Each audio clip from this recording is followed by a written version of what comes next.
Hello à toi et bienvenue dans le podcast de Fundamentals. Si c'est ton premier épisode, je t'explique le concept tout de suite et si c'est pas le cas, merci pour ta fidélité. J'ai la chance de recevoir un ou une invitée avec qui je parle de sa profession. Mais avant tout, ce qui m'intéresse, c'est de comprendre pourquoi la personne que j'ai en face de moi fait ce qu'elle fait. Alors que tu écoutes ce podcast dans ton canapé, ou en train de faire ton sport, ou encore en train de faire les tâches ménagères, je te propose, à la fin de l'épisode, si tu l'as aimé, de le liker et de le partager sur toutes tes plateformes. Encore une fois, je te souhaite la bienvenue dans le podcast de Fundamentals.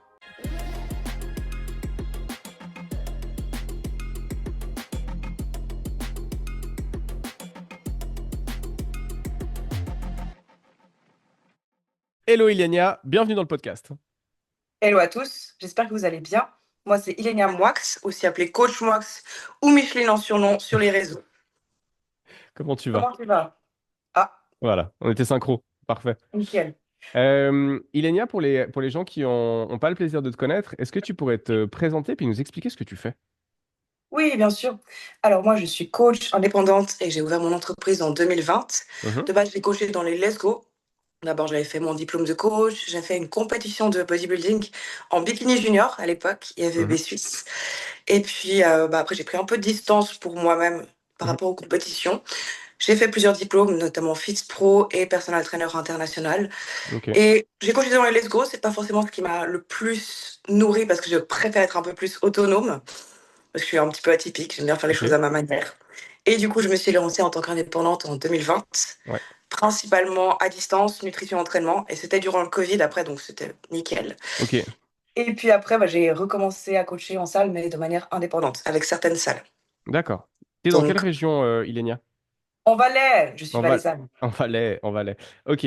Alors, aujourd'hui, tu coaches dans plusieurs salles. Du coup, c'est des salles partenaires dans lesquelles tu vas ponctuellement. Comment ça se passe?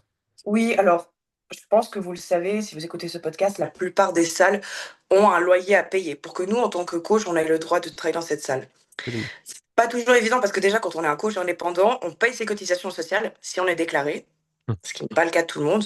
J'ai l'impression, ce n'est qu'une impression. C'est Mais une il faut aussi impression qui payer. est, c'est une impression qui est justifiée.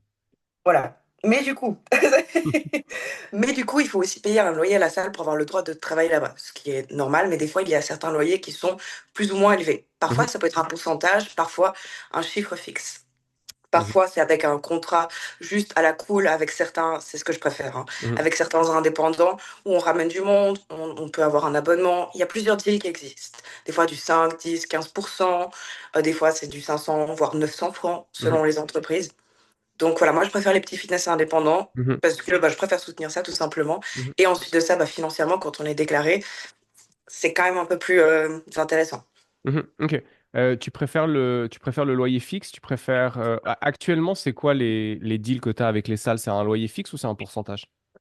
Alors, je vais pas dire quelle salle Oui, oui. quoi exactement parce que il y a certaines salles où j'ai un contrat de Mhm, confidentialité. Et concrètement, j'ai une salle où je suis en fixe, ok. où je paye le loyer de la salle plus mon entrée. Mais c'est un loyer qui est très intéressant. Ok. Et puis une autre salle, j'ai un pourcentage. J'ai travaillé avec différents pourcentages. Là, je travaille principalement avec 2 salles. Ok. Après, il y a aussi, j'ai eu travaillé un temps, mais là, c'est plus vraiment le cas, typiquement dans les salles de Crans-Montana ou Verbier. Mhm, Ce qui est assez intéressant là-bas, c'est d'aller dans les hôtels. Alors bien sûr, il faut adapter son langage, sa manière de communiquer, tout. mhm, Parce que, il y a pas de loyer dans ces salles-là, du tout, du tout, et c'est une demande à l'appel. Par exemple, une personne, importante a besoin d'un coach, homme, femme, mhm, pour tel objectif ou même des fois d'une rééducation. Il mhm. faut bien faire gaffe pour que ça on dit quand que ça rentre pas dans notre champ de compétences, Ouais. mais on a des demandes très particulières et ça typiquement, en fait, moi, j'aimais bien le faire parce qu'en tant que coach, je sais pas si vous savez, mais il y a plusieurs saisons Mhm, et des périodes de manque à gagner. Typiquement, Hem, novembre à décembre, c'est pas une période très rentable. Les gens, ils mangent un max, avant les fêtes, c'est yop la boum et après, il y a beaucoup plus de demandes. Pareil l'été, on a un manque à gagner dans le sens où, juin, juillet, par là, les gens sont en vacances et yop la boum. Eh bien, en fait, les stations de luxe, Crans-Montana, Verbier, c'est justement là qu'elles sont ouvertes mhm. et il y a très peu de coachs qui vont là-bas et moi, du coup, j'avais compris que j'avais un manque à gagner. J'étais là: «Tchou, Micheline, comment on va faire?» Et je me suis dit: «Bon, on va prendre ces ovaires, Mhm. Désolée, c'est pas très classe, mais je suis un peu sans filtre. Et puis j'ai pris mes cartes de visite et je suis allée là-bas dans les hôtels. Bonjour. Alors j'ai ma petite Mireille, bon, ma Ouais. voiture. C'est une Honda Jazz avec plein de touchettes. Vraiment, je l'ai parquée un peu plus loin pour pas que ça soit. Et du coup, bah, j'ai été dans des hôtels juste exceptionnels en disant que je suis coach. Et puis en fait, certains hôtels n'ont pas de coach. Donc c'est vraiment une mine d'or hein, là-bas. Les coachings sont entre 120 à 200 francs de l'heure. Par contre, on nous appelle à la terre. J'ai pu faire des coachings royales. Des fois, c'était à mourir de rire. J'arrivais avec ma petite Mireille dans un hôtel une fois pour un coaching royal. Il y avait des gardes du corps. Je conduisais. Ils ont fait des photos de ma voiture parce qu'avec les touchettes, Mhm. voilà. Voilà. Je suis femme au volant et TDAH. Ouais. Désolée, mais c'est pas fameux, hein, Mireille. Elle a pris quelques coups. Ok. Mais c'est mythique, ce genre de choses. Et ça, typiquement, pour les coachs, c'est bon moyen d'être stable dans les revenus à l'année. Ok. Mais donc, concrètement, t'es allé te présenter à la réception des hôtels avec ta carte de visite en disant C'est ça. je suis coach. C'est pas, en fait, la question que je te pose est peut-être plus directe. Tu n'avais pas de piston à l'intérieur de l'hôtel pour te recommander. Tu es allé avec ta Non, carte de visite en disant bonjour, je suis coach, j'aimerais non, non, travailler avec non, vous. non. Ok. J'y suis allée au culot. Ouais, bah écoute, si ça fonctionne, c'est une bonne idée. Mais il faut Ok. bien s'habiller, avoir un langage soutenu, faire genre qu'on a confiance en soi, alors qu'on n'a pas du tout les codes du luxe. Moi, Mhm. ceux qui me connaissent savent que je suis une vraie sauvageonne, Mhm. sans filtre un peu beauf, Ok. voilà. Mais bah, j'ai aussi un plan de ma personnalité qui aime beaucoup ce genre de Ouais. milieu. Puis bah, c'est chouette de travailler dans un bel environnement et c'est très riche, c'est très différent. On apprend beaucoup de contextes qu'on ne connaît pas. On a des a priori, puis parfois on est surpris en bien. Mhm. Ok. Donc ça, c'est cool. Tellement cool. Génial. Du coup, tu es indépendante à 100%, ça tu l'as dit. Tu as Oui. un Alors autre... non, pas à 100%. Pas un 100%. Là, j'ai pris un petit pourcentage, mais je vais sûrement prendre, un logement dans la région Martigny dans les temps à venir, je vais regarder. Ok. J'ai vécu beaucoup d'années en haut de la montagne, 1650 mètres, comme une vieille ermite, mais je pense que j'avais besoin d'être un peu dans ma bulle Ouais. et là, j'ai un peu plus envie d'être en ville, D'accord. et puis, du coup, j'ai pris un fixe dans une salle que j'apprécie, Elite Fitness à Martigny. Ok. Donc voilà, j'ai 3 heures par semaine où je gère la salle. Ouais, ça va, 3 heures par semaine, c'est un petit fixe. Oui, C'est un petit fixe. Ok. je crois que je vais Mais, être à 28%. ok. Mais du coup, le reste du temps, ton activité, c'est le coaching. T'as pas d'autres activités à côté Non, complémentaires. non, Ok. C'est cool. depuis Dans... 2020. Depuis 2020. Ça fait Mmh. déjà... Là, ça va faire la 5e année, du coup. C'est plutôt pas mal. Oui. Ok. Et Quand... déclaré avec Richard le comptable. Toujours avoir un bon comptable. C'est très important. Quand tu démarres le coaching en ligne en 2020, Oui. c'est un concours de circonstances que ça tombe pendant le Covid? Ou Non, c'est j'ai le commencé un début? peu avant. J'ai Ok. commencé un peu avant. J'ai commencé bah, en fait, j'avais fait ma compétition Mhm. et j'ai coaché en salle dans les Let's Go. À l'époque, j'étais auxiliaire, donc on nous appelle à la DER un petit peu pour les Ouais. remplacements, avant d'avoir un fixe et on va pas se mentir, moi, je suis un peu ermite et j'ai, de base, une batterie sociale assez limitée. Ça va beaucoup mieux maintenant avec le temps, mais concrètement, c'était trop d'interactions sociales par rapport à ma capacité du moment. Mhm. Et puis j'avais mon ex Will, Mhm. que certains connaissent peut-être, qui est physiologie de l'exercice, auteur conférencier. Et on va pas se mentir, il m'a donné quand même de super bonnes bases dans le Mhm. milieu du coaching, de la préparation physique. J'ai arrêté mon diplôme de commerce, j'étais en maturité intégrée en pharmaceutique, vraiment en dernière année pour aller dans le milieu du fitness du coup. Et puis bah, quand je me suis formée, j'étais souvent avec lui, puis je faisais deux trois choses d'un point de vue administratif pour lui. Mhm. Donc on va pas se mentir, le fait d'être avec lui quand il écrivait ses livres, tournait ses podcasts, quand il coachait, en parallèle de mes diplômes, ça m'a quand même donné une très bonne base pour savoir, bah, pour me former tout Mhm. simplement. Clairement, clairement. Ok, Donc petit à d'accord. petit, j'ai pris des coachings et ça s'est mis de bout à bout comme ça. Ok, cool. Aujourd'hui, tu as une spécialité dans le domaine du coaching? Il y a un axe de direction que tu préfères explorer ou tu prends en charge un peu tout le monde avec des objectifs qui sont divers et variés? Alors, c'est une très bonne question et ça, je suis pas forcément d'accord avec la majorité des gens qui sont pas mal dans le marketing. Ok, Alors, quand on commence, c'est très bien, effectivement, d'avoir un marché cible ouais. et de se former, d'être très compétent. C'est dur d'être compétent partout, vraiment. D'être compétent déjà dans un domaine, c'est très dur. Donc, de base, moi, j'étais vraiment axée santé métabolique, relance métabolique, parce qu'à savoir que j'ai eu l'hypothyroïdie, Mhm. j'avais quand même gagné un deuxième place, titre suisse de bodybuilding en naturel, végétarienne, Mhm. hypothyroïdie et mononucléose. Alors, j'étais dans un sale état, hein. J'avais plus mes règles, je perdais mes cheveux, je finissais mes repas, j'avais faim, mais c'est Mhm. possible. C'est Ok. possible. Et du coup, j'ai eu pas mal de soucis. Et le fait d'avoir eu cette expérience où j'ai eu par le passé dans mon enfance TCA Et là, un autre extrême, et que j'ai pu guérir tout ça, Mhm. ça, en plus de mes connaissances, ça m'a donné une supervision assez importante, je pense, et assez utile pour les femmes qui ont un rapport sensible à leur corps, des problèmes de métabolisme, peur de manger. Donc ça, c'était vraiment mon domaine de base. On m'appelait la Mhm. sorcière du métabolisme. Voilà. Mon truc, c'était les femmes mangent plus, elles sont plus fortes et elles perdent du gras. Ok. C'était vraiment mon dada. Et plus le temps a passé, plus bah, j'ai eu des expériences différentes. Et maintenant, ce qui me nourrit, c'est de comprendre une réalité qui n'est pas forcément telle que j'ai expérimentée et de trouver des mises en pratique pertinentes. Par exemple, un jeune, ou alors en France, par rapport aux contraintes budgétaires, quel est le skir qu'il y a dans les Carrefour ou dans les Danone. Le plus j'en apprends, le plus je trouve qu'un bon coach, il doit comprendre les contraintes de la personne, le budget, le temps. Certaines personnes aiment le croustillant ou les couleurs. C'est des choses très spéciales. Mhm. Mais comprendre qu'est-ce qui fait que cette personne va être heureuse et lui créer une réalité, une diète, un équilibre alimentaire qui lui plaît. Déjà donner une base et surtout le rendre autonome. Et là, moi, mon but en tant que coach, c'est plus juste perdre du gras, prendre du muscle. C'est de comprendre la réalité de la personne, trouver Mhm. des mises en pratique qui sont pas trop chères, qui sont rapides, simples et efficaces, et lui donner l'esprit critique pour être autonome. Parce qu'on va pas se mentir, dans le milieu du fitness, on entend tout et son contraire. De coach, de diététicien, nutritionniste, les gens perdent leur esprit critique et il faut revenir à la base. Mhm. Et donner un raisonnement, oui, ça prend plus de temps en tant que coach que juste faire une diète et basta. Mais moi, Et je trouve que encore, c'est beaucoup et plus encore, éthique. ouais. Puis encore, voilà la C'est diète, plus hein. éthique. Voilà, il y a diète et diète. Ouais. Après, moi, je ne fais pas des diètes. Légalement, on n'a pas le droit de faire des diètes. Moi, je fais ce qu'on appelle les journées type. Ça, Ok. il faut faire attention parce qu'il y a beaucoup de coachs qui disent ouais, je fais un plan diététique. Non. Légalement, c'est des journées type. Et moi, je fais des Mhm. recommandations, des équivalences selon les soucis digestifs, les appréciations, à quelle heure la personne veut manger, plutôt s'il y a un plus gros ou plus petit appétit. Et puis après, on joue avec l'apport énergétique. Ouais, ok. Oui, Mais parce il faut que quand même faire gaffe à l'aspect légal. ouais, ouais, parce qu'effectivement, en utilisant le mot je te fais un plan diététique, mais en fait, Oui, t'empiètes sur le champ d'application des diététiciens qui, eux, sont exactement. diplômés et ouais.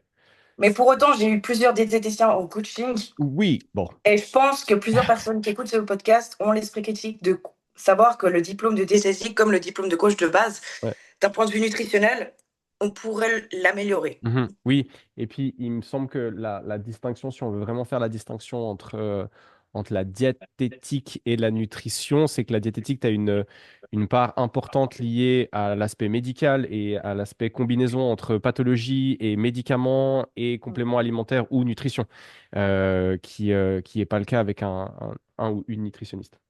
Oui, J'aime bien ce que tu dis là, l'esprit critique, parce qu'en fait, je bois un peu de cancer, désolé. ouais, on entend très souvent les gens qui font beaucoup de sport et qui mangent bien dire ouais, mais en fait, c'est facile de bien manger et de faire du sport. Mais au final, je trouve que pour quelqu'un qui débarque et qui dit ok, aujourd'hui, je veux me prendre en main, je veux faire du sport et je veux bien manger et qui va chercher de l'info sur les réseaux sociaux, en fait, il est bombardé d'infos contradictoires. T'en as un C'est qui dit il faut très pas manger dur. le matin, t'as l'autre qui dit il faut manger le matin, t'en as un qui dit il faut jamais faire du sport à jeun, t'en as un qui dit qu'en fait il faut faire que du sport à jeun, t'en as un qui dit qu'il faut manger 6 fois par jour, t'as l'autre qui dit qu'en fait le OMAD c'est le régime alimentaire parfait qu'il faut manger qu'une fois par jour. C'est pas évident de trouver la bonne info, d'où la nécessité C'est du coach. ça. Il n'y a pas une réalité absolue. Et moi, ce que j'aime bien, c'est donner un esprit critique, analyser la personne et proposer une mise en pratique et en tester si jamais d'autres. Mhm. Mais c'est sûr que c'est vraiment un milieu de désinformation, encore plus avec les réseaux sociaux là. Mhm. C'est pas évident et j'ai l'impression que tout le monde se croit un peu nutritionniste ou diététicien.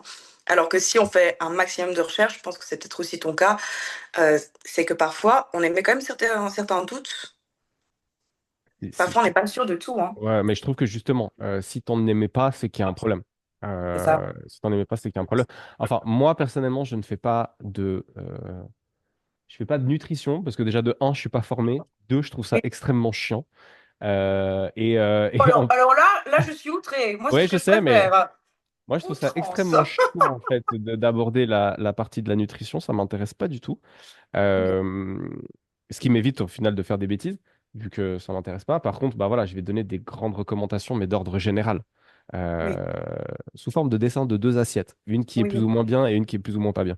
Mais ok, tu vois un trait de caractère commun chez les gens qui viennent euh, te demander de l'aide et de les accompagner? Non, Non? Tout le monde est... non. T'as Chacun un a sa pas. propre réalité, ses propres combats, et j'aime pas mettre les gens dans des cases. Mhm. Parfois, il y a des similitudes, des modes de fonctionnement psychologiques, émotionnels, des habitudes, des budgets, des choses qui sont similaires, mais non, je suis vraiment pas pour mettre les gens dans des cases. Déjà, Ok. moi, je vis pas dedans, mais Mais non. il n'y a pas un trait de caractère commun à toutes les personnes qui viennent vers toi. Non, non, Ok. et justement, j'ai pas un client Ouais. cible, la mère de famille. Non, ça peut être un jeune qui débute et qui n'y connaît rien, comme ça peut être une femme qui revient dans un autre coach et qui a eu pris des compléments alimentaires SSS, si vous Mhm. voyez ce que je veux dire, et qui a envie de se restabiliser, de avoir un rapport sain à son corps, comme une femme que j'amène en compétition. Mhm. Tu fais aussi de la prépa pour les compètes? J'ai eu fait de la prépa, je n'en fais plus actuellement. Mhm. J'ai eu amené Lydia, c'était une coach, c'était génial. Je lui ai fait Mhm. nutrition entraînement à distance, elle était en Belgique. Mhm. Et puis bah, j'avais tout préparé à distance. Elle est arrivée en Suisse, je lui ai fait son maquillage, son tan. Ah, c'était génial. Moi, j'adore faire ce genre de choses, un Ok. peu de fil cucu. Et puis, ce qui est juste triste dans le milieu du bodybuilding, c'est qu'il y a très peu de femmes préparatrices et encore moins des jeunes Ouais. et qui ressemblent pas forcément à des hommes. Désolée du jugement, mais il y a quand même une masculinisation certaine et j'ai aucun souci avec les produits. Ouais. J'étais intéressée à en prendre à un moment. J'en ai pas pris parce que j'ai une malformation cardiaque. Ouais. Voilà. Et je suis déjà sensible émotionnellement, donc dérégler mon équilibre émotionnel déjà sensible. Le ratio risque-bénéfice n'est pas terrible. C'est bien Mais ça. quoi? C'est un bon point parce que je trouve qu'on n'en parle pas assez. C'est Euh, tabou, c'est ouais, tabou. c'est l'impact en fait. Parce que quand on parle des produits, on parle uniquement de l'impact physique et physiologique, mais je trouve qu'on ne parle pas assez souvent, et si tu es d'accord d'en parler un petit peu, on ne parle pas assez Impact souvent de psychologique. l'impact psychologique sur la gestion des émotions de la prise de produit. Est-ce que toi, tu connais les principaux effets de la prise de produit sur la gestion des émotions? Alors, j'ai pas étudié ça de manière Mhm, scientifique. Par contre, dans mon entourage passé, j'ai fréquenté hommes et femmes, des personnes en consommant. Après, je sais aussi que scientifiquement parlant, il y a une étude assez exceptionnelle, c'est qui montre, mais c'est aux États-Unis. Bon, mhm, les Américains, ils sont géniaux. C'est que justement, les prisonniers ont quasiment tous un taux de testostérone anormalement plus élevé. ok. À savoir que typiquement, si on a une personne qui a quelques troubles psychologiques, même ça peut être de l'anxiété, de l'irritabilité, de la colère, qui n'est pas 100% guérie, la testostérone va forcément exacerber ça. Ça se joue au niveau du système nerveux GABA, les hormones de stress, cortisol, adrénaline, l'impulsivité. Si on a une personne un peu fourbe, manipulatrice, violente, ça va être exacerbé. Mhm, Et souvent, les personnes qui en prennent, autre que compétition, surtout si c'est des jeunes un peu impulsifs, dans les premières années, c'est souvent des hommes qui n'ont pas confiance en eux et qui sont mhm. assez impulsifs. Ce Ça qui aide crée pas. pas un très bon combo. Ça peut créer aussi de la paranoïa. Et puis ça augmente énormément la confiance en soi, apparemment aussi. Mhm, ok. Mais il y D'où a, l'aspect aussi dépendance psychologique, apparemment. Mhm. Ouais, ok. Oui, ça c'est vrai que pour ceux qui arrêtent de prendre des produits, alors moi j'ai entendu principalement des hommes témoigner par rapport à ça, mais il y a vraiment ce truc de, en fait, quand tu es dans ton cycle de prise, Oui, pour ceux qui prennent pas ça de manière régulière, tu as vraiment un sentiment très fort de confiance en toi oui, et de driving motivationnel. Et donc du coup, quand oui, c'est plus là, bah, en fait, c'est un état dépressif qui s'ouvre. oui. Ah, aussi pour les travaux manuels. Enfin, moi, j'appelle ça le sexe, concrètement, j'appelle ça les travaux manuels. Bah, non, mais voilà, Non, mais quand tu as dit disons, travaux manuels, quand tu dit travaux manuels, je me suis dit, putain, elle va me parler de on quoi? fait de la pâte à modeler, les enfants. Allez. Ok, ouais, Donc, voilà, moi, oui, quand c'est des travaux manuels, ouais, j'imagine bien. voilà. Et puis pour les hommes, bah, c'est inconstant. Les femmes aussi, ça peut dérégler, ça peut être max, ça peut être rien du tout. Mhm, ok. Il y a pas mal de choses qui peuvent être potentiellement déréglées de ce que je connais. Est-ce que toi, tu connais d'autres dérèglements psychologiques, émotionnels, hormonaux? Non, alors après les trucs traditionnels, quoi, la perte de la libido, l'infertilité passagère, Mhm. l'état dépressif, quand c'est en cycle, un état de colère assez constant et assez énervé, qui, je pense, objectivement, est révélateur d'un état sous-jacent qui est déjà présent, mais qui est exacerbé par la prise de produit. Exactement. C'est-à-dire que si tu es dans ta tête un espèce de moine Shaolin ultra zen tout le temps, peut-être que la prise de produit va de C'est temps en ça. temps te faire sortir de la route. Par contre, si de base tu es quelqu'un d'impulsif et de colérique, ça risque de pas avoir un très bon effet sur ta psyché. Mais, euh, mais ça, c'est principalement des témoignages que j'ai entendus de gens qui voient et qui broient du noir tout le temps et qui sont tout le temps ultra énervés à cause de la prise de produit. Et récemment, dans un témoignage de Christophe Bonnefond sur un podcast, Ah, où il explique être en relation avec une femme qui veut commencer à prendre de la testostérone pour se développer un physique.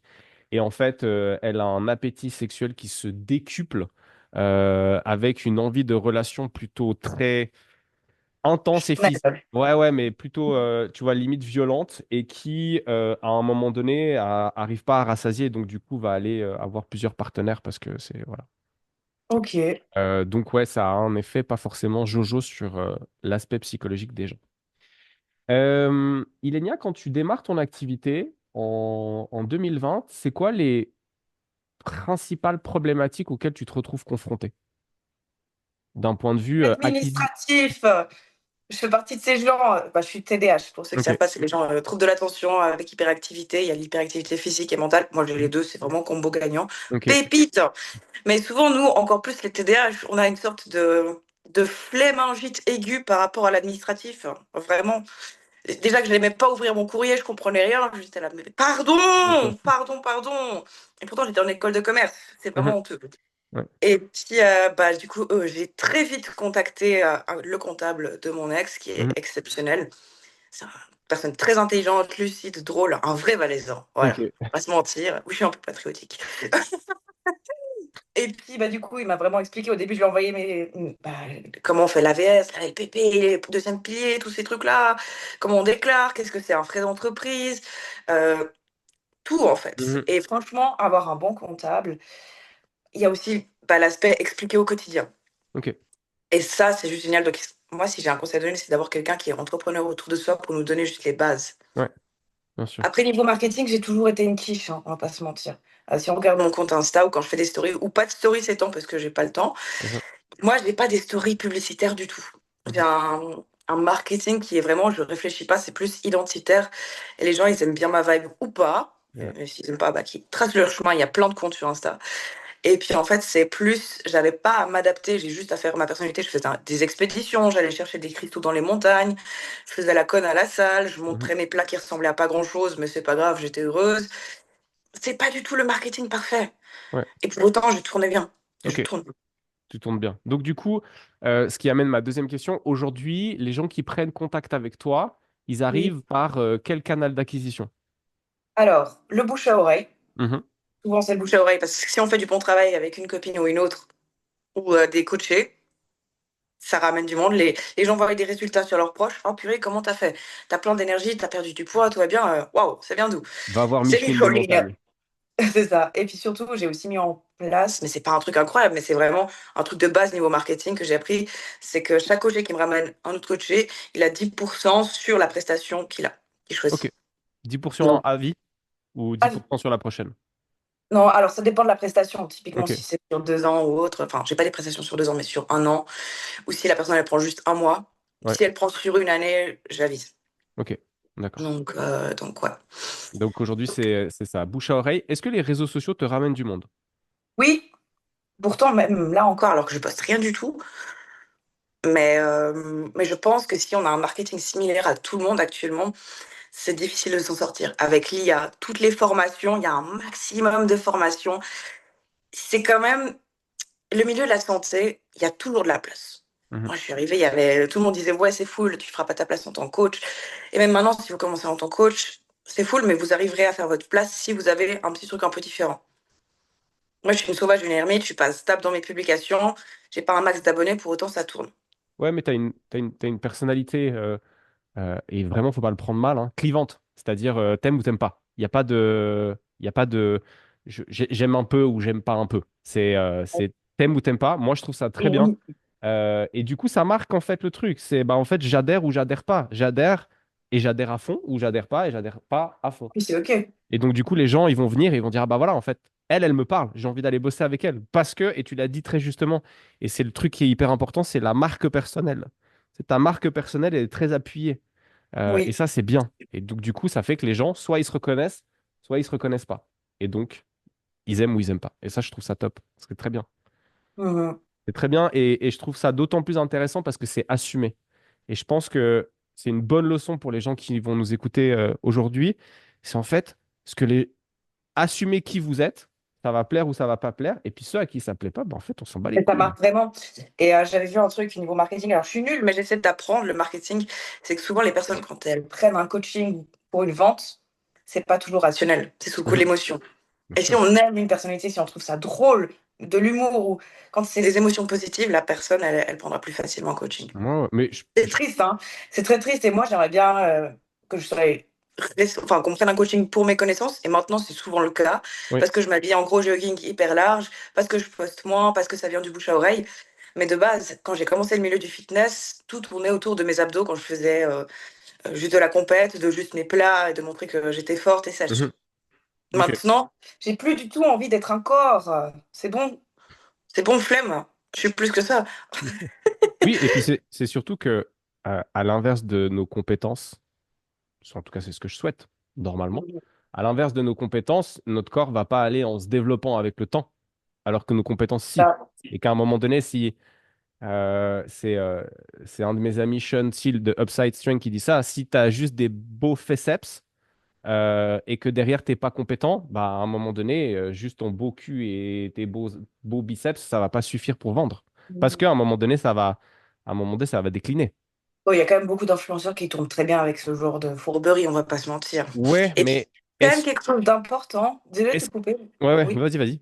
c'est que dans le milieu du fitness, alors bien sûr, on n'est pas juste un corps, mais c'est quand même une forme d'hypocrisie de penser que juste avec nos compétences, on peut très bien tourner si on est un gros lardon. C'est Mhm. triste à dire, hein, mais les gens Non, ils s'identifient quand même à une personne qui estime correspondre potentiellement à leurs mhm. objectifs, Je pense qu'il y a malheureusement. un juste milieu. Mon propos, c'est de dire que t'es, selon moi, enfin, dans notre métier, notre corps est une forme de représentation de ce qu'on fait et des valeurs qu'on prône. Et un coach sportif doit être la représentation de ce qu'il prêche. Et donc, il doit être en forme, sans pour Oui, autant être un athlète et être écorché vif à l'année. oui, Donc, on est obligé d'être comme ça. La question que je me pose, c'est que, objectivement, si toute ta stratégie marketing ne repose que sur ça, comment est-ce que tu fais quand ça, c'est plus là parce que le temps avance? ça. Enfin, Et je ça, sais moi, pas. je l'ai bien compris justement Mhm. avec mon post-compétition. J'étais à 53 kilos sur scène pour 1,65 m. Ok. Donc j'étais vraiment toute maigre. Et à part ça, je me rappelle d'une pensée extrêmement toxique. C'est que j'ai failli ne pas monter sur scène parce que je me trouvais grasse. Ouais. Bon. Le passé du TCA, il n'était pas 100% guéri à l'époque, Mhm. hein. Bref. Mais du coup, je striais et tout, je striais de la Mhm. mâchoire, on voyait mes côtes dans le dos, je striais au pec, ce qu'on veut, quoi. Mais du coup, après ça, avec la compète que j'ai eue, mononucléose, hypothyroïdie, aménorrhée, ça a fait que j'ai repris un max de gras. Mhm. Et pour retrouver mon poids, et pour retrouver, alors mon poids, ça je l'ai retrouvé en mangeant relativement sainement, ça c'était cool. Mhm. Mais par contre, j'avais une alimentation extrêmement émotionnelle. Je finissais mes plats, j'avais toujours faim, faim, faim, faim que je n'avais pas écouté. Et une fois que j'ai retrouvé mes règles, là c'était tout bon. Par Ok. contre, pour retrouver mes règles, j'ai dû gagner 21 kilos. 21. Et quand on a un passé TCA et Mhm. que notre marketing tourne autour de notre corps et que ça devient le Covid, Mhm. psychologiquement parlant, là, ça a été extrêmement dur. C'est comme si mon outil de rentabilité, il avait été détruit. Et du coup, ça m'a forcé, bien sûr, j'avais les connaissances, mais d'un point de vue marketing ou autre, à montrer que j'étais pas juste un corps. Mhm. Ok. L'hypothyroïdie et l'arrêt du cycle menstruel, vu que tu en as parlé, c'était les conséquences de la sèche pour la compète? Alors non, l'hypothyroïdie, bon, concrètement, il y a énormément de causes à l'hypothyroïdie. Mhm. Moi, c'était l'hypothyroïdie subclinique. Donc, si le médecin, il a analysé ma TSH, elle était encore dans les normes. Mais Ok. T3, T4, pas correct. Et T4, T3 reverse, beaucoup trop élevé. Les hormones de stress, beaucoup trop élevées. Je finissais mes repas, j'avais froid, Mhm. faim, j'arrivais pas à dormir. Je perdais mes cheveux. J'ai passé ma prépa entre 35 à 8 degrés. Ah ouais, ça fait J'étais beaucoup. congelée. Dans ma famille, il y a des antécédents d'hypothyroïdie et à l'époque, j'ai recommencé à être végétarienne pour la prépa, mais avant, Mhm. j'étais végane. J'ai rien contre les véganes, mais j'ai quand même testé suffisamment longtemps avec des compléments alimentaires faits sur mesure et je Mhm. pense que cette alimentation n'est pas adaptée à tout le monde. Dans mon Clairement. cas, avec une sensibilité métabolique, même avec des bons compléments alimentaires faits sur mesure dans des pharmacies, avec un physiologiste de l'exercice comme Mhm. conjoint qui me suivait, sur le long terme, ça m'a pas été 100% bénéfique. Ouais. Ouais. Oui, mais après ça, je pense que c'est la confusion qu'on fait entre ce qui nous semble être moralement bien et ce Mhm. qui est physiologiquement optimal pour notre corps. Et il y a un monde entre les deux, et le but n'est pas étant de débattre, mais c'est pas la même De chose en trouver un fait. équilibre en fonction des Ouais. contraintes, que ce soit notre éthique, que ce soit nos objectifs, ce qu'on aime aussi, Mhm, bêtement, ce qui rentre dans notre budget et ce que notre corps digère, ce avec quoi on se sent aligné. Et ça, il faut essayer de considérer tous ces facteurs pour trouver l'alimentation idéale au moment donné. Mais mhm, par contre, si vous êtes une personne qui évolue dans la digestion, dans la pensée et dans l'éthique, ou même financièrement, bah, c'est normal que du coup l'alimentation elle change. mhm. Ok, d'accord. Du coup, on a dérapé sur ça, mais le sujet initial, c'était l'acquisition des clients. Donc aujourd'hui, ils arrivent par les réseaux sociaux notamment, ils arrivent aussi par le bouche à oreille. Oui, Aujourd'hui, il y a des freins auxquels tu te retrouves confronté dans le développement de ton activité ou parce que maintenant, ça fait 5 ans, on peut dire que t'es plus une oui, baby coach, mais tu es une coach qui est déjà quand oui, même bien rodée. oui. Moi, c'est juste que maintenant j'ai un peu la flemme de poster sur Insta et que Ok. j'aime plus forcément parce que quand je fais des choses, et des fois je suis dans ma bulle et que certaines personnes viennent vers moi à la salle ou au supermarché et rebondissent sur mes stories ou sur ce que j'ai fait, connaissent mieux ma vie que moi, des trucs que j'ai oubliés. C'est plein de petites situations que j'ai trouvées extrêmement malaisantes, alors que bah, plein de fois, alors quand je suis en salle et tout, je suis extrêmement enjouée, je peux être extrêmement extravertie, mais au quotidien, je suis plutôt une ermite, hein, avec une Mhm. batterie sociale limitée. Et ce genre de choses, c'est pas ce que j'ai préféré. Donc, du coup, moi, c'est plus les réseaux là que je mets en distance. Ok. Tu as l'impression qu'il y a une incursion dans ta vie privée à cause des réseaux sociaux? Oui, et c'est un peu le souci avec un marketing identitaire, c'est que je montrais un max que ce que je faisais, mes expéditions, rigoler de trucs du quotidien. Mhm. Moi, j'adorais ça, mais c'était aligné à l'époque. Ces temps-ci, ça ne l'est pas. Peut-être que ça le sera dans quelques mois, semaines, je sais pas. D'accord. Mais je préfère m'écouter, moi, émotionnellement, psychologiquement, plutôt que chercher à tout prix la rentabilité. Ce qui J'aime bien paraît être. cette phrase que ce qui te coûte dans l'équilibre émotionnel, c'est trop cher. Ouais. Oh, Et je préfère être égoïste et ouais. me prioriser.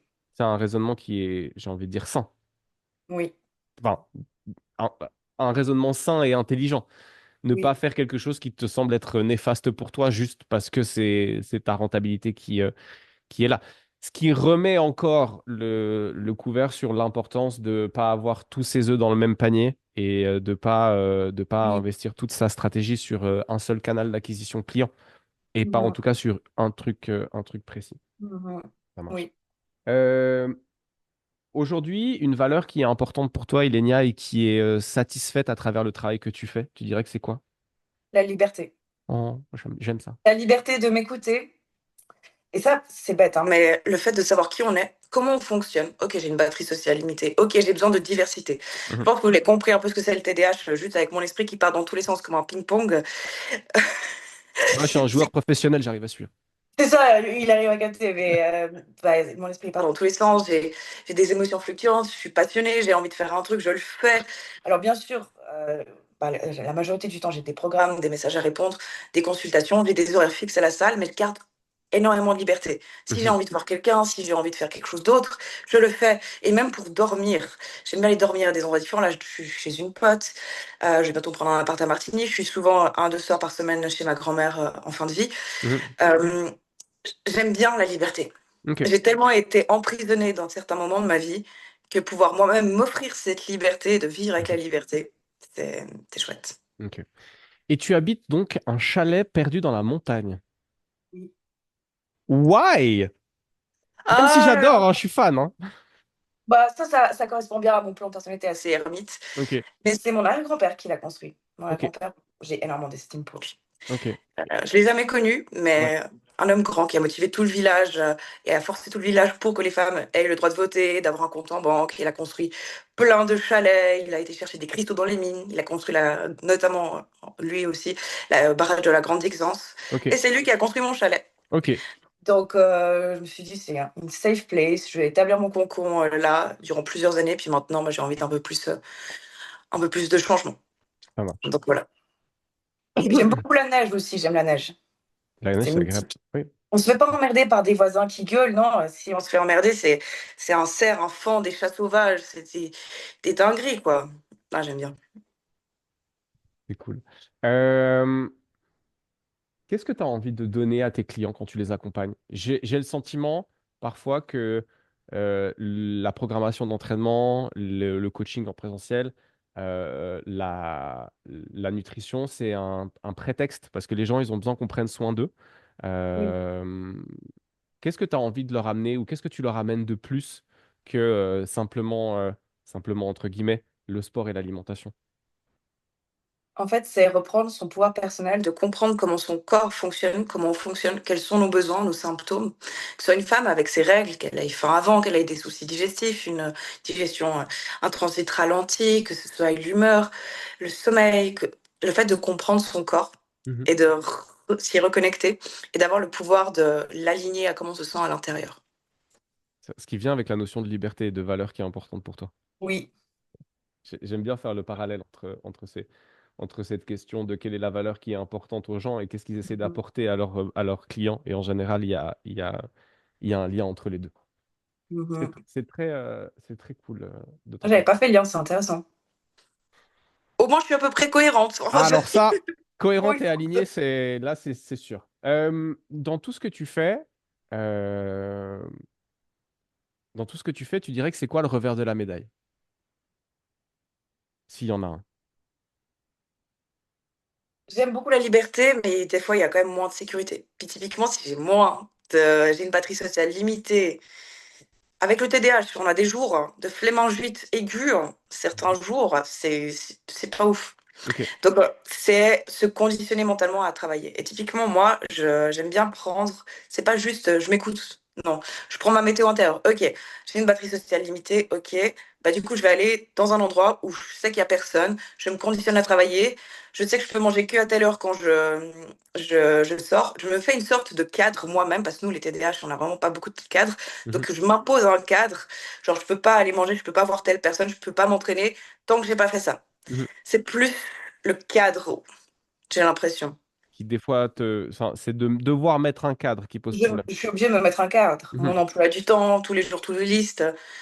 Parce que de base, moi, je suis hyper créative. Je pars dans tous les sens. Je suis fofolle. mhm. Et c'est génial quand on est entrepreneuse pour passer à l'action, pour faire plein de trucs. Mais je pense que de mon point de vue, un entrepreneur, il doit aussi avoir ce côté assez structuré. Ok. Ah, bah Du oui, coup, je me structure moi-même. d'accord. On Mais va du dire ça coup, comme ça, ça. ça vient en contre-fonctionnement de ta manière naturelle de fonctionner qui serait plutôt de partir dans tous les sens. Oui, C'est ça la complexité. oui, Ok, c'est ça. d'accord. On s'arrête un petit moment si tu es d'accord sur les TDHA. Euh, enfin, TDAH, pardon. Oui. Euh, Est-ce que c'est un truc que tu as fait diagnostiquer? Oui, Ok. Comment est-ce que tu arrives à dans nous avons cette. myokine. Oh, bonjour Miokin. Myokine, pour ceux qui savent, c'est le nom d'une enzyme messagère du muscle. Oui. Elle est Euh, aussi cachée que moi, donc faut faire gaffe. Comment est-ce que tu arrives à. Qu'est-ce qui te fait te dire qu'il faut que tu ailles te faire dépister? En quoi ça t'aide? Et qu'est-ce que tu mets en Oui. place à ce moment-là? Bon, c'est très à la mode, hein, le terme TDAH, on va pas se mentir. Moi, j'ai toujours eu un mode de fonctionnement très chaotique. J'étais la cancre chez les intellos. Mhm. J'ai passé toute ma scolarité à ne lire aucun livre. Mhm. Vilaine sorcière. Je suis partie, mon premier livre que j'ai dû lire, je suis partie durant mon apprentissage lors d'un cours d'informatique qui m'intéressait fort peu. J'aime pas trop Excel, les formules, très peu pour moi. Mhm. Et du coup, je suis allée à Bayo et là, j'ai lu mon premier livre. Mhm. Euh, Déjà à l'époque, je m'écoutais bien. C'est pas ce qui est le plus professionnel, hein. Je préviens, il faut pas faire ça. Mais j'ai réussi toujours en faisant tout à la dernière, en faisant quasiment pas mes devoirs. Et vraiment une cancre parce que dès que ça me stimule pas intellectuellement, dès que je suis pas alignée, dès qu'il y a un truc qui me saoule, je vais pas le faire. Ou alors je vais faire le minimum syndical et en faisant le minimum syndical, ça passait. Ok. Mais parfois, le TDAH n'est pas lié au HPI, mais dans mon cas, il y a le HPI. Mais Ok. le TDAH diminue nos capacités intellectuelles parce qu'on est un peu fluctuant, on va pas se mentir. C'est pour ça qu'il faut apprendre à vivre avec le TDAH. Et du coup, bah, j'ai eu pas mal de soucis quand j'étais à l'école, même pour le quotidien, pour m'organiser, c'était extrêmement stressant. Et j'étais triste de voir que tout le monde arrivait à bien s'organiser et pas moi. Mhm. Donc ouais, et c'était plein de trucs. Je suis toujours maladroite, mais avec de la force, du coup, c'est cool. Je casse un max d'objets, c'est nickel. Mais c'est plein de petites choses comme ça qui. Bah, je savais que j'étais un peu différente, mais Mhm. voilà. Et puis, concrètement, j'avais vu un psychothérapeute quand je suis partie de chez moi à 18 ans. Mhm. Il avait émis le potentiel d'un trouble déficitaire de l'attention. Il m'a même fait un électroencéphalogramme. Malheureusement Mhm, pour lui, il a rien trouvé. mhm, Déception. Et puis en fait, bah, plus le temps a passé, plus on a parlé sur les réseaux ou d'autres personnes autour de moi parlaient du TDAH. Et j'ai eu une période de ma vie assez éprouvante l'année passée, mhm. où j'ai du coup fait tous les tests neurologiques. Ok. Sachez qu'en Suisse, ça fait péter la franchise, hein. Mhm, C'est avec un neuropsychiatre. Donc c'est un psychiatre, mais exprès pour les connexions synaptiques, tout ce qui est neural. Parce qu'il y a l'aspect psychothérapeutique, donc c'est tout ce qui est maladie, pathologie, troubles, borderline, anxiété, dépression. Et il y a l'aspect morphologie psychologique, si je peux dire. Donc ça, c'est du neurologique. ok. Donc on fait des tests plusieurs fois, plusieurs après-midi. Et puis concrètement, j'ai un très bon TDAH. Ok. Voilà. D'accord. Et à partir de là, une fois que le diagnostic a été posé, est-ce qu'on t'a donné des outils pour réussir à Oui. optimiser le fonctionnement initial de ton cerveau?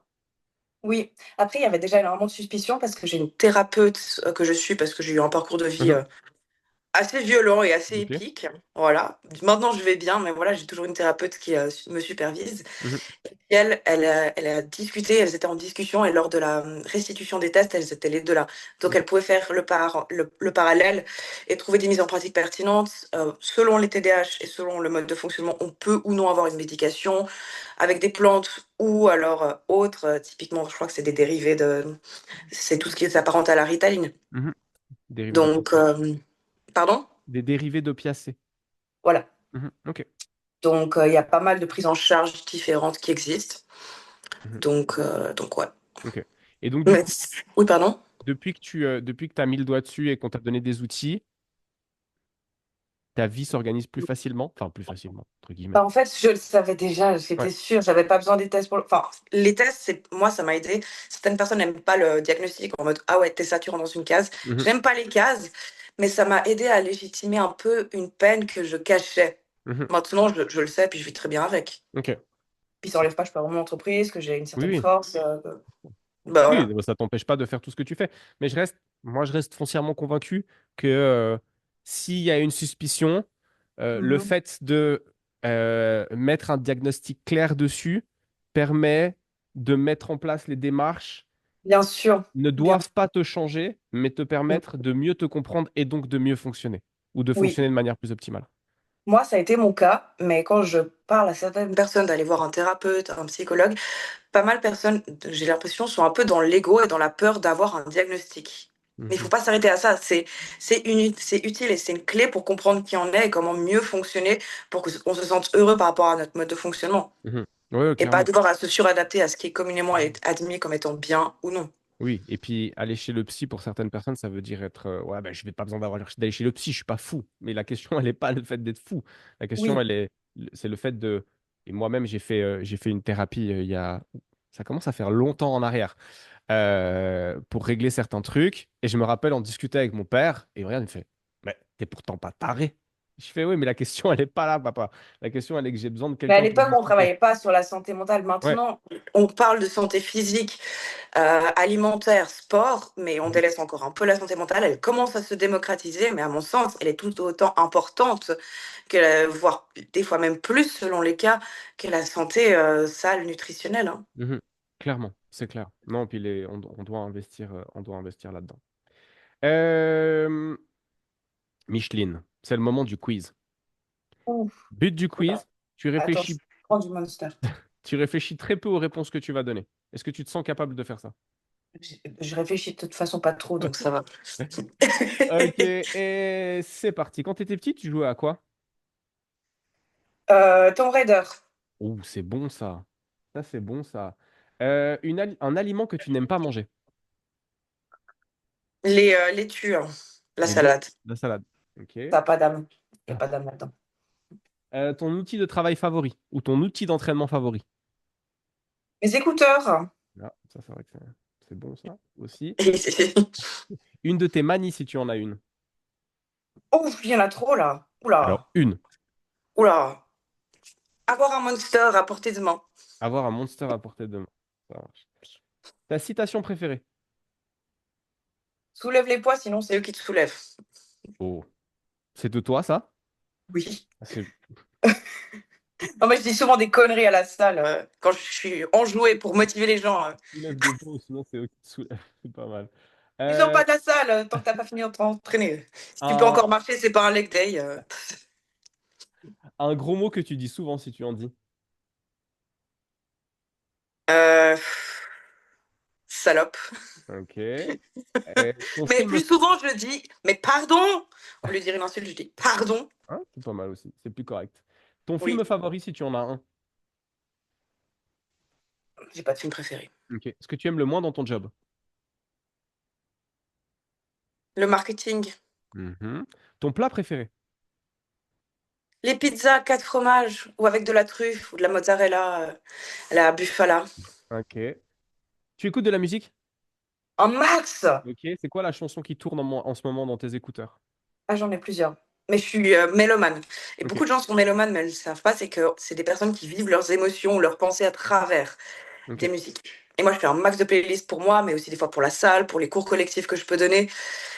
Et moi, j'adore les musiques parce qu'elles peuvent faire comprendre, ressentir des choses tellement à plusieurs niveaux qui se comprennent.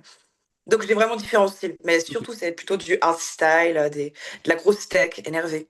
Ok. La musique d'énervé, ça marche. Si tu pouvais partager un repas avec quelqu'un, quelqu'un qui est ou quelqu'un qui n'est plus, quelqu'un de réel ou quelqu'un de fictif, ce serait qui? Mon arrière-grand-père. Voilà. Mm. Bonne réponse. Si tu pouvais recommencer et faire un autre métier, tu ferais quoi? Agent secret. Et puis une lecture que tu recommandes, peu importe le domaine. 700 Alors, réflexions à utiliser au quotidien. ça, Voilà! il a l'air gros, mais pour les personnes TDAH, il est facile à lire. Ok. Je vous explique. Alors, je suis pas d'accord avec tout dans ce livre. Il faut le Ok. lire avec un esprit critique. Mais je trouve ça super sympa parce que si on a juste envie de pas lire longtemps, de pas se prendre la tête, c'est des citations et des choses qui se comprennent à différents niveaux et qui touchent plusieurs domaines de vie. Ok. Donc, si on n'a pas envie de lire parce on n'aime pas lire comme moi, on est des flemmards, et qu'on a besoin d'être stimulé, ce livre, il est génial parce que c'est Mhm. vraiment des petites citations toutes simples. C'est Ok. pas trop cuculapraline, il y a certains trucs, je suis pas d'accord, mais globalement, c'est plutôt pas mal. C'est une dame qui s'appelle Mélodie Chassot, elle s'appelle La Mélodie de l'âme sur Instagram. Ok. C'est elle qui l'a écrit, c'est une Valaisanne. Elle est entre psychologie, spiritualité, développement personnel, mais avec un bon esprit critique, ce qui est plutôt rare dans le milieu de la Mhm. spiritualité et que j'apprécie. Et qui a une bonne cohérence par rapport à la vie, son parcours, donc c'est sans réflexion. Ok. D'accord. Tu as parlé d'être agent secret. Tu parlé d'être agent secret si tu pouvais tout recommencer et faire un autre métier. Initialement, tu étais parti dans quelle voie de formation? Tu avais parlé de commerce, c'est juste? Ah oui, en fait, bah, concrètement, j'ai des parents professeurs Ok. et ils voulaient pas que je fasse pas d'études parce que de base, moi, je voulais soulever de la fonte comme un gros bœuf. Ma mère m'a dit non, non, non, Ilenia, tu vas ressembler à un homme. Je ressemble Ok. toujours pas à un homme, même si je soulève plus lourd que certains. Pardon pour la silence. Et bah, d'abord, elle m'a dit bah, va travailler sur mes terres. Du coup, durant 2 étés, j'ai travaillé sur ces terres, ces champs de tabac. J'ai récolté du tabac payé 6 francs de l'heure durant 10 heures par jour. C'était nickel. Et j'ai payé mon premier abonnement à mes 16 ans et puis quelques jours. Ok. Voilà. D'accord. Mais du coup, je voulais faire ça. Mes parents ne trouvaient pas que c'était un vrai métier. Du coup, j'ai été en pharmaceutique, Ouais. dans partie GSK et avec la maths intégrée. Puis dès que j'ai eu 18 ans, je suis partie de la maison, j'ai fait ma vie. Ok. D'accord. Ça marche. De nouveau, la liberté. Du coup, ce qui amène ma question suivante, j'avais besoin de clarifier ton histoire pour pouvoir la poser. L'Illénia d'aujourd'hui peut parler à celle de 18 ans qui vient de partir de la maison. Qu'est-ce que tu te dis à toi-même? Hmm. Oula, le parcours va être long, mais ce sera mieux. Ça va être marrant, tu vas te taper des barres. Ok. Des fois, tu vas te prendre des barres dans la gueule, émotionnel comme physique, Et tu vas soulever des mais barres ce sera aussi. cool. Et tu seras encore plus forte. Allez, soulever un max de poids. Et soulever un max Exactement. de barres. Ouais. C'est quoi ton exercice favori à la salle? Hmm. J'aime beaucoup les pecs quand même. Ok, J'aime beaucoup les dips. Les dips. c'est bon ça. T'as une perf là, tout de suite à nous donner. Alors, quand j'étais sèche, parce que là, je fais 11 kilos de plus que mon poids saine, je suis une grosse mélissandre. Ouh, la coach grossophobe. Euh, j'ai fait du 15 kilos l'été passé en lesté. Et puis là, maintenant, je le travaille, mais avec une machine, une super Panata. Mhm, J'adore les Panata. mhm. Pour moi, c'est des Ferrari des machines. C'est une machine guidée. Et j'ai fait cette semaine. 80 kilos et puis les deux bras étaient séparés donc on pouvait pas compenser. Ok. Alors là, je me sentais comme un bonhomme Michelin. J'étais refaite. T'as fait 80 kilos pour une rep? Non, j'ai fait 6 à 8 reps. Bon, Bon, par contre, ça. c'est galère parce que moi, je fais 68 kilos. Alors oui, je sais que je suis lourde, mais Ouais. je devais sauter et écraser la charge pour descendre. C'était nickel. Et du coup, quand on a fini, après, hop, on s'envole. Ok. Dans 10 ans, tu voudrais être où ou en être où? Je sais pas encore. Ok. Tout ce que je veux, moi, c'est être alignée, savoir toujours ce que je veux en moi et avoir un quotidien qui est aligné à ce dont j'ai besoin. Et comme je sais que j'évolue, j'ai pas envie de me mettre d'a priori, ça doit être comme ça. Ça. Juste, ce que ça doit être, c'est que je suis mes valeurs. Oula, j'espère que c'était pas un lapsus révélateur. Ok. Mes valeurs et mon mode de fonctionnement. Bon, être aligné, avoir comme Et, objectif d'être et après, aligné la dans mise 10 en ans, c'est très bien. pratique, peu importe qu'elle soit, bah, si je suis alignée, je suis bien. Ok, parfait. Est-ce que tu pourrais me donner un truc positif sur le monde dans lequel on vit aujourd'hui?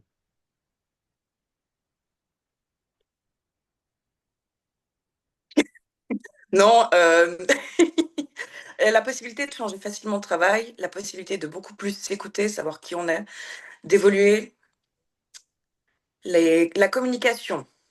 Ça, c'est quelque chose de plutôt bien dans la société actuelle. Alors, les gens parlent beaucoup, mais peu communiquent vraiment. Mais on est à une ère où on apprend plus à se connaître et à communiquer réellement nos besoins.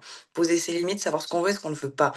Chose qui, dans les générations passées, on faisait les choses surtout pour survivre ou parce que c'était considéré comme étant plus bien ou mal, Mhm. selon la religion, le politique ou autre. C'est pas toujours encore le cas partout, on va pas se mentir, Bien mais sûr. c'est quand même quelque chose qui évolue, je trouve, où on peut plus être soi-même. Parce qu'en fait, d'un point de vue coévolution, si on n'est pas adapté au groupe, bah, en fait, on est rejeté.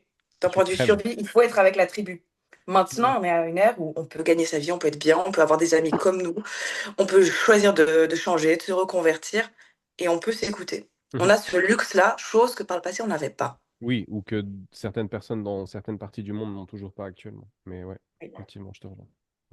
Toi, tu verrais quoi de positif à cette société actuelle?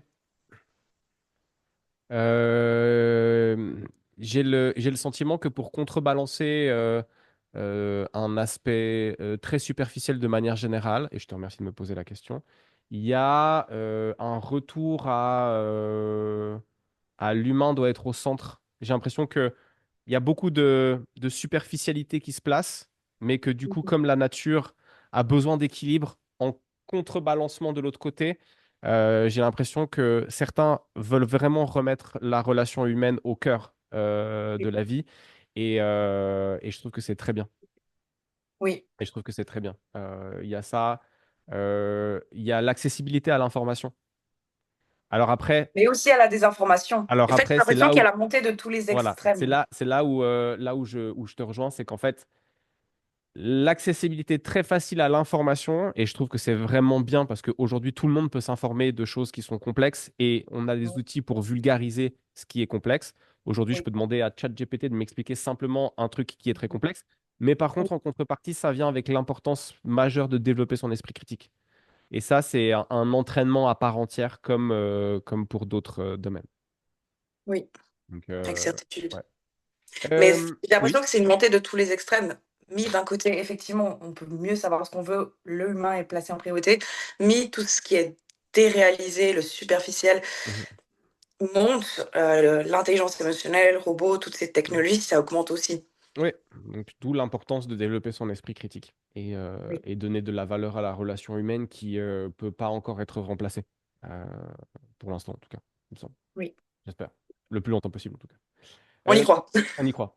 Ilenia, un dernier mot pour les gens qui nous ont écoutés, quelque chose que tu as déjà dit mais que tu aimerais redire ou quelque chose que tu n'as pas encore dit, que tu aimerais partager avec les gens, à savoir que actuellement pour la plupart, les auditrices et les auditeurs du podcast sont comme toi et moi, sont des coachs, des nutritionnistes, des gens qui sont pour la plupart indépendants. Qu'est-ce que tu aimerais leur dire?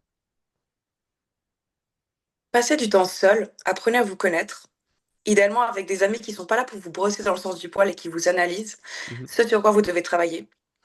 Essayez d'être le plus à l'écoute et le plus aligné à vous possible. Et une fois que vous saurez qui vous êtes, ce que vous aimez, d'avoir le quotidien le plus aligné à votre mode de fonctionnement et à vos besoins. Apprendre à se connaître, c'est la base. exactement. Où est-ce qu'on peut te retrouver? Sur Instagram, Mhm. Coach Moix. Sinon, sur mon site internet, coachmoix.com, tout Mhm. simple. Ok. Et si on a envie de se faire coacher en présentiel, ben, on t'aborde par ces canaux et on vient te Oui, voir en alors Valais. sur le site, il y a un formulaire à remplir, comme vous pouvez m'écrire sur Instagram. Cool. Merci beaucoup, Ilenia. Parce que c'est un premier appel gratuit, donc Magnifique. Pour les auditrices et les auditeurs du podcast, merci pour votre attention pendant à peu près 1 heure qu'on aura passé avec Ilenia. J'espère que vous aurez pris autant de plaisir à écouter cet épisode que nous, on a pris à l'enregistrer. Si c'est votre premier épisode, bah, bienvenue dans le podcast de Fondamental. Je suis très heureux de vous accueillir. Et puis, si ce n'est pas votre premier épisode, merci beaucoup pour votre fidélité. C'est très cool que vous écoutiez tous ces épisodes. Ilenia, merci beaucoup pour ton temps. Merci beaucoup pour la vibes. Et merci beaucoup pour le partage. C'était très sympa. Je te dis à très et bientôt. avec plaisir. Prenez soin de vous. Ciao! Ciao, ciao.